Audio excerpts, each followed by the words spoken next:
online classes.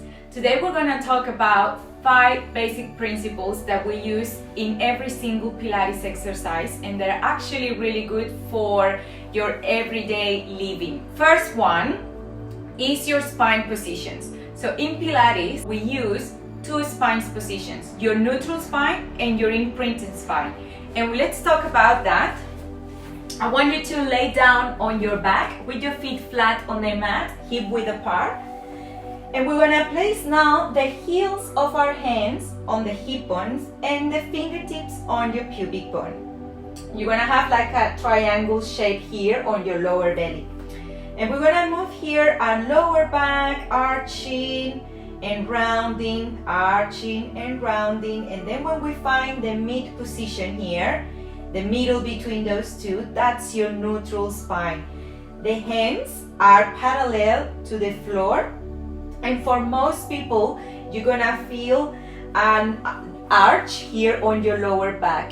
This depends on the curves of your spine. If you have a spine with a little bit more curve in your lower back, your arch is gonna be a bit bigger, okay? But most people can place at least the mid of the hand on the lower back. That's your neutral spine. And we use the neutral spine for exercises with the feet on the mat. Our second spine position is the imprint spine. Again, we keep the heels of the hands on your hip bones and the fingertips on the pubic bone. We're gonna move again, arching and rounding, arching and rounding. And now you have to keep the pubic bone higher than your belly button. And now you're gonna feel how your lower back is in contact with the mat. And that's your imprint spine. We use this position to protect our lower back from tension, especially when you have the legs up. So if we have the legs up and we're extending here the legs, most people will try to arch the back. And what we're trying to do is to protect our lower back. That's why we have to imprint, keeping that lower back glued to the mat.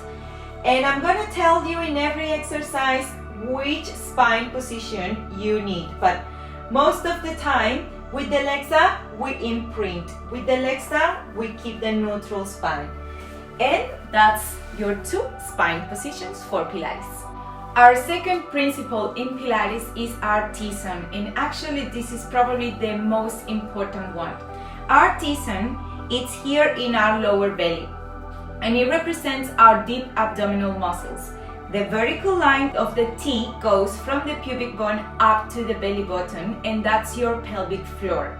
The horizontal line of the T is your transversus abdominals, and they go from hip bone to hip bone across towards the center of your belly.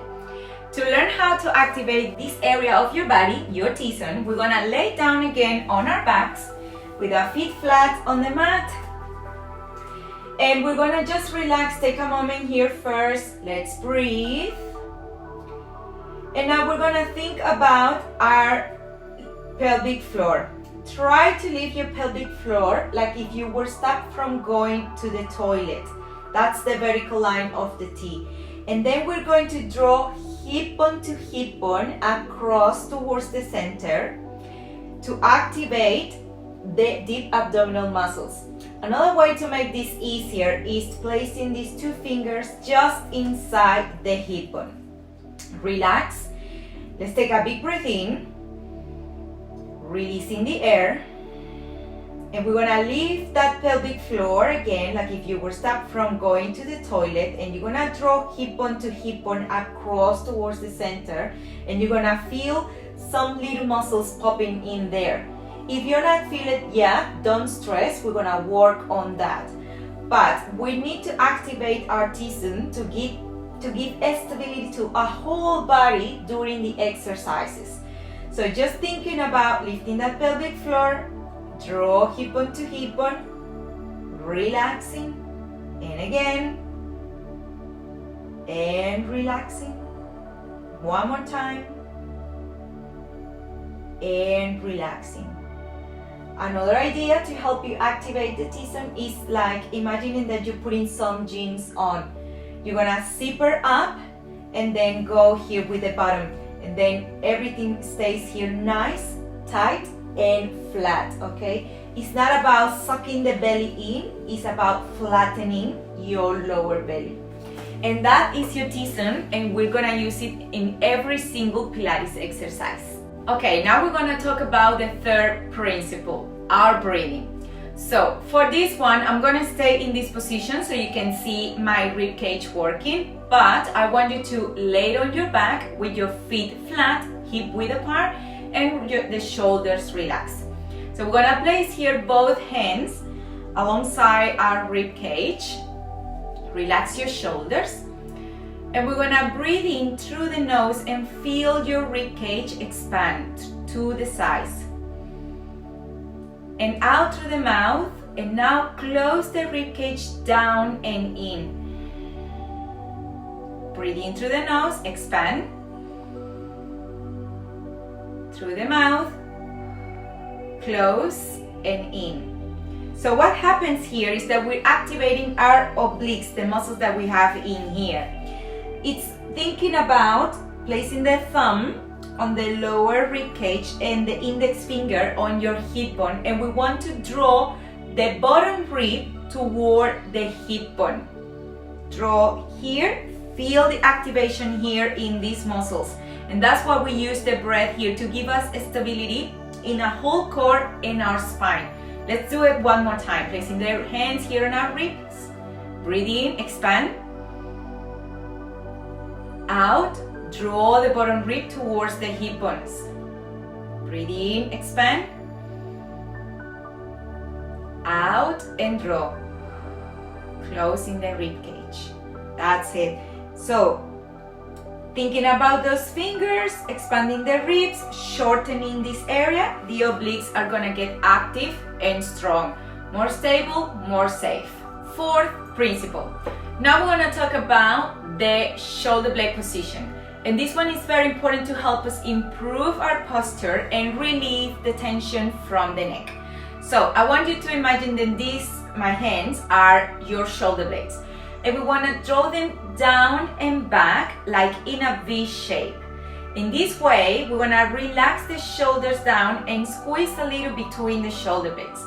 So let me show you this way. Here I have my shoulder blades in a round position. Notice that my shoulder is forward.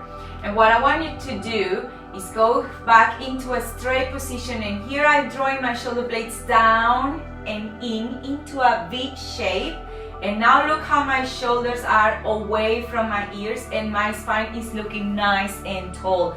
That's what I want you to do in every single Pilates exercise. It doesn't matter that if you are laying down, because we still want to keep those shoulders away from the ears. So here I'm rounding my shoulders, and here I'm drawing my shoulder blades down and back. And I can do all my abdominal work and all the leg work with the shoulders here nice and relaxed, and maintaining the abdominal contraction and the shoulders away from the ears without hunching, because this position causes more tension here.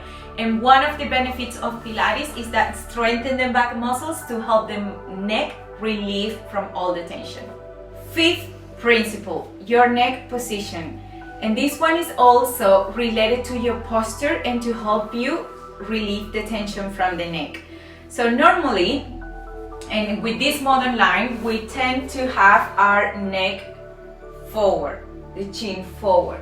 What this creates is tension here in our neck. So in Pilates, what we want to do to improve our posture is draw the chin in and tuck in. This activates here your hip flexors and creates a long line in your whole spine. So imagine that someone is pulling you through the crown of the head. So we're elongating the neck, tucking the chin in and draw. Tucking, release. Tucking in and release. And actually you can practice this as a single exercise. It's really good to strengthen your deep neck flexors. And it's really good to release the tension on the back of your neck from having the chin poking forward. So chin in, draw a little bit in, neck nice and long. And that's it. Alright friends, so thank you so much for watching this video. Please leave a comment below, share with your family, friends and through your social media, and I hope to see you next time in this journey for freedom and movement. Thank you.